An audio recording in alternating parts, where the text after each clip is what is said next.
কিছুক্ষণ আগে ঢাকার এই সায়েন্স ল্যাব মোড় এলাকায় ঢাকা কলেজ শিক্ষার্থী ও ঢাকা সিটি কলেজ শিক্ষার্থীদের মধ্যে সংঘর্ষের ঘটনা ঘটেছে। আর সেই ঘটনা সংঘর্ষ নিয়ন্ত্রণ করতে এখানে আইনশৃঙ্খলা বাহিনীর সদস্যদের মোতায়েন করা হয়েছে। দর্শক, সবশেষ আপনারা দেখছেন এই মুহূর্তে ঢাকার সায়েন্স ল্যাবরেটরি মোড় এলাকার চিত্র। আজ সকাল থেকে যে ঢাকা কলেজ ও সিটি কলেজ শিক্ষার্থীদের মধ্যে সংঘর্ষের ঘটনা ঘটেছিল সেটি কিছুক্ষণ আগে নিয়ন্ত্রণে এসেছিল। সবশেষ আপনাদেরকে আগে লাইভে দেখানোর চেষ্টা করেছিলাম যে ঢাকা সিটি কলেজের শিক্ষার্থীরা তাদের কলেজের যে ফটকে অবস্থান করছিলেন, আর ঢাকা কলেজের শিক্ষার্থী যারা রয়েছেন তারা মূলত ঢাকা কলেজের যেই সামনের সড়ক ছিল সেই সড়কে অবস্থান করছিলেন।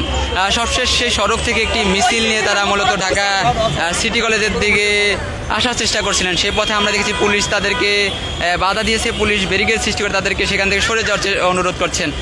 সবশেষ সকালে যে ঢাকা সিটি কলেজ ও ঢাকা কলেজ শিক্ষার্থীদের মধ্যে সংঘর্ষের ঘটনা ঘটেছিল, সেখানে ঢাকা কলেজের অধ্যক্ষ এবং তাদের অন্যান্য শিক্ষক মণ্ডলী সদস্য যারা রয়েছেন তারা এখানে এসেছিলেন। তারা এসে সায়েন্স ল্যাব থেকে ঢাকা কলেজের শিক্ষার্থীদেরকে তারা এখান থেকে সরিয়ে নিয়েছেন। বাংলাদেশের প্রথম 5D AI ইনভার্টার যুক্ত সর্বোচ্চ বিদ্যুৎ সাশ্রয়ী যমুনা এয়ার কন্ডিশন। দর্শক, আমরা দেখছি যে ঢাকা কলেজের শিক্ষার্থীরা যে একটি মিছিল নিয়ে তারা সায়েন্স ল্যাবরেটরি মোড় এলাকার দিকে আসার চেষ্টা করছিলেন, সেখান থেকে পুলিশ তাদেরকে সরিয়ে দিয়েছেন। পুলিশ তাদেরকে সেখান থেকে ঢাকা কলেজের দিকে অভিমুখে যাত্রা শুরু করেছেন, তারা সেখান থেকে একটি সরিয়ে দেওয়ার চেষ্টা করছেন। সবশেষ অপরদিকে আমরা যদি দেখানোর চেষ্টা করি সায়েন্স ল্যাবের ঠিক সামনে যে ঢাকা সিটি কলেজের যে চিত্র, সিটি কলেজের সামনে আমরা কিছু আইনশৃঙ্খলা বাহিনীর সদস্যদের উপস্থিতি দেখা যাচ্ছে। অপরদিকে ঢাকা সিটি কলেজের যে প্রধান ফটক রয়েছে সেই ফটকের ভিতরে কিন্তু আমরা ঢাকা সিটি কলেজের শিক্ষার্থীদের অবস্থান নিতে দেখেছিলাম।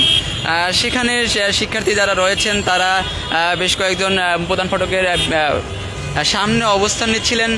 তারা সেখান থেকে অভিযোগ করছিলেন যে সেখানে মূলত ঢাকা কলেজের শিক্ষার্থীরা তাদের ক্যাম্পাসে হামলা চালিয়ে তাদের যেই মূল যে নাম ফটক রয়েছে ঢাকা সিটি কলেজের সেটি খুলে নিয়ে চলে গেছেন, এরকম অভিযোগ করছিলেন। সবশেষ সেই অভিযোগের পরিপ্রেক্ষিতে এই মুহূর্তে সায়েন্স ল্যাব মোড় এলাকায় সংঘাত থামার পরে যান চলাচল কিছুটা স্বাভাবিক রয়েছে।